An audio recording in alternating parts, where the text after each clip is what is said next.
opening thing he explained to us that why ERP is required. And I think as we proceed further, he'll also be able to guide us that how we should be able to identify a good partner and how we can go about the implementation of this thing. I think at this time I'll like to just move on to Saravanan. He can tell us that what services are available on the cloud, because as I understand, a lot of MSMEs, they are not in a position to really invest too much into hardware, and if they do, it becomes redundant very soon. The technology keeps changing so fast, so it makes a lot of good sense that companies like AWS offer cloud space, wherein you don't need to buy your own hardware. You keep your data and applications onto their servers, and I believe at a reasonable cost, he'll tell us more about it, and then it becomes more viable. Please. Yeah. Thanks for this opportunity. So, primarily, maybe I'll start with a simple example.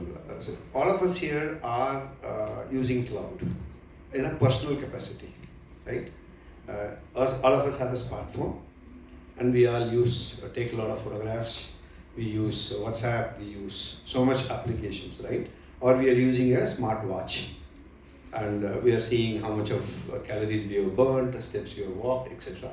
So, without our knowledge, we are consuming cloud services, right? Be it an Apple or a Samsung, all the data goes to their cloud, right? And we are consuming from that. We are seeing analytics from that, how much hours I slept, how much steps I walked, right? All these information and analysis comes from the cloud to you, right? So that's to just set the context of cloud technology, how it is, without our knowledge, it has penetrated into our daily life, right?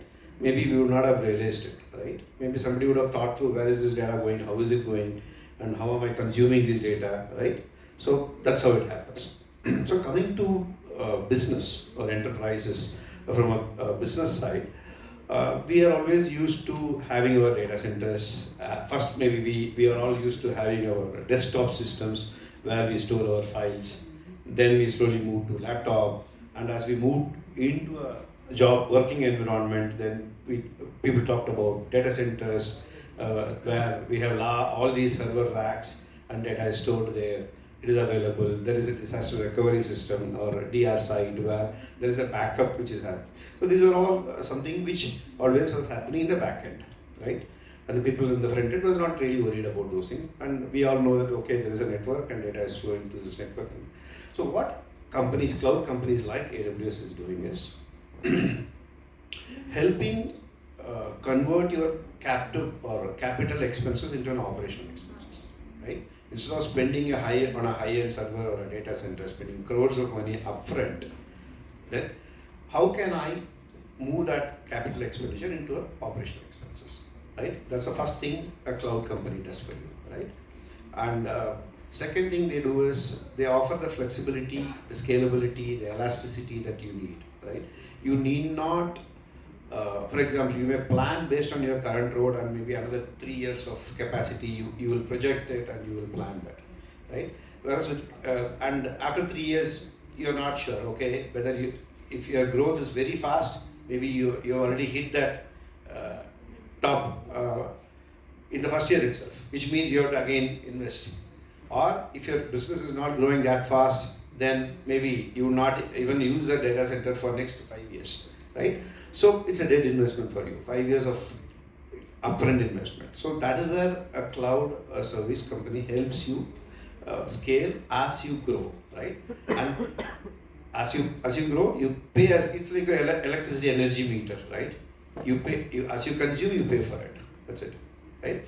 That's one main thing from an infrastructure perspective. The second most important thing it does is how you can allow your team remove all the mundane tasks they do of doing a backup, doing a patch running or an update, etc.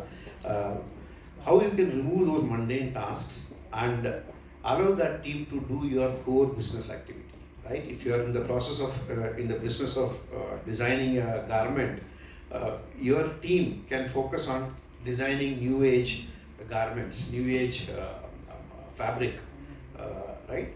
and how you can take a lead there. That is where your focus can be. You need not focus on should I increase my RAM capacity, should I focus on this GenAI tool to do my designs. You need not do that. I mean that job can be done by the experts in a cloud company like AWS, right?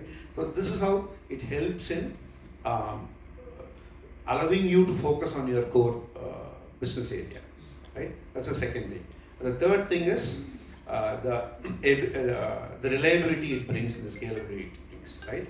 I mean, Amazon talks about 99.9999, almost 11 nines of uptime, right? Which means it never goes down, right?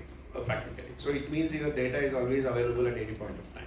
So when the COVID hit, everybody had to really struggle to ensure that their systems are running because people are not able to come out of the house, and that's where again such technologies help. I'll stop here. I don't want to make it as a sales pitch, but just a small story how AWS came into existence. When Amazon started building, we all know Amazon is a retail store selling a lot of its stuff online, right? It started building its data centers